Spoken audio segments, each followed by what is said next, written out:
Уважаемые подписчики, сегодня предлагаю испечь батон подмосковный по ГОСТу. Батон подмосковный вырабатывается из смеси муки пшеничной высшего сорта весом 400 грамм. Он имеет длину 24-28 см и ширину 9-11 см. Батон имеет продолговатую овальную форму с округленными концами и двумя продольными надрезами на поверхности изделия. Тесто готовят любыми способами, применяемыми для приготовления изделий из пшеничной муки, однако предпочтительным является опарный способ на большой густой опаре. Именно этим способом мы сегодня и испечем батон подмосковный.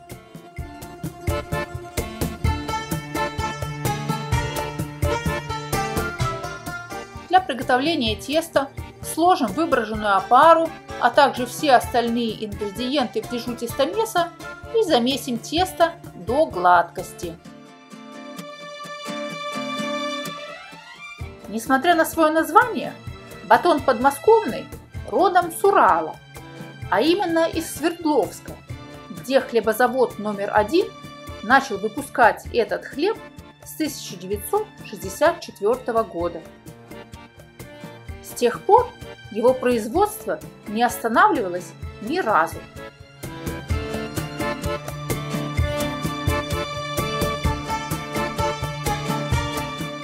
Пик славы пришелся на 80-е годы, когда подмосковных в Свердловске выпекали больше, чем в самом Подмосковье, до 33 тонн в сутки.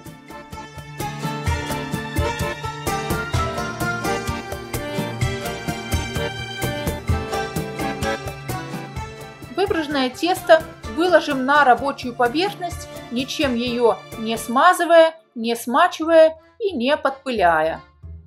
Для формирования батона хорошо использовать скалку. Это нужно для того, чтобы удалить излишки воздуха из теста, так как мякиш у батона подмосковного должен быть мелкопористый. Раскатав тесто в пласт, его нужно свернуть рулетом. При этом следует следить за тем, чтобы натяжение по всей поверхности рулета было одинаковое. Это нужно для того, чтобы избежать пустот в конечном изделии. Также нужно хорошо и аккуратно подщипать все швы. Это необходимо сделать для того, чтобы избежать расхождения по швам во время выпечки.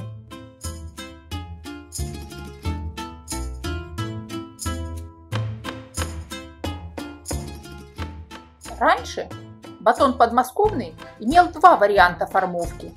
То есть его формовали либо как батон нарезной и перед посадкой в печь делали на поверхности два продольных надреза, либо это была продолговатая булка с наложенным вдоль булки жгутом, похожая на булку черкизовскую.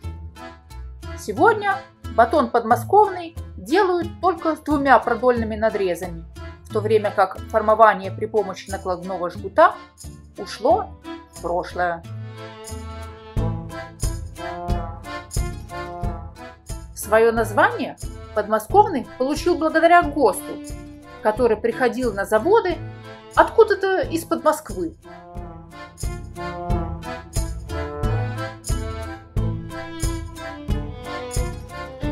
В советское время подмосковный был самым популярным батоном на Урале, в то время как в Москве и Подмосковье более востребованным был батон нарезной, который производился с середины 30-х годов. Сегодня хлебокомбинат «СМАК», бывший хлебозавод номер 1, в сутки выпускает 18 тысяч батонов подмосковных.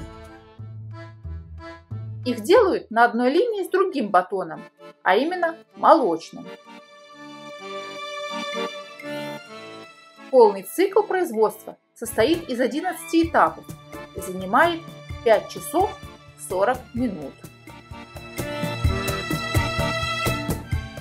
До революции 1917 года батона в царской России вообще не знали. В 1936 году был принят первый ГОСТ на батон нарезной. Однако он был известен и до этого. Читая руководство по хлебопечению от 1936 года под названием «Техническое руководство для рабочих булочно-берлинского производства», можно встретить название «батоны нарезные» в скобках «польские». В руководстве указывается, что батоны формируются как французские булки, с той лишь разницей, что концы их несколько тупее французской булки.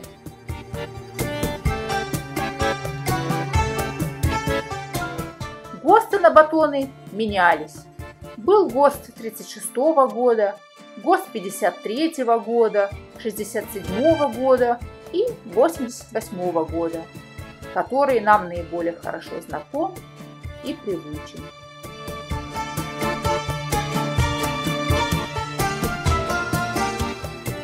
Если вам понравилось это видео и вы нашли его полезным, я буду признательна и благодарна, если вы поставите лайк, подпишитесь на мой канал, а может быть, разместите ссылку на это видео в своих социальных сетях. Пеките на здоровье!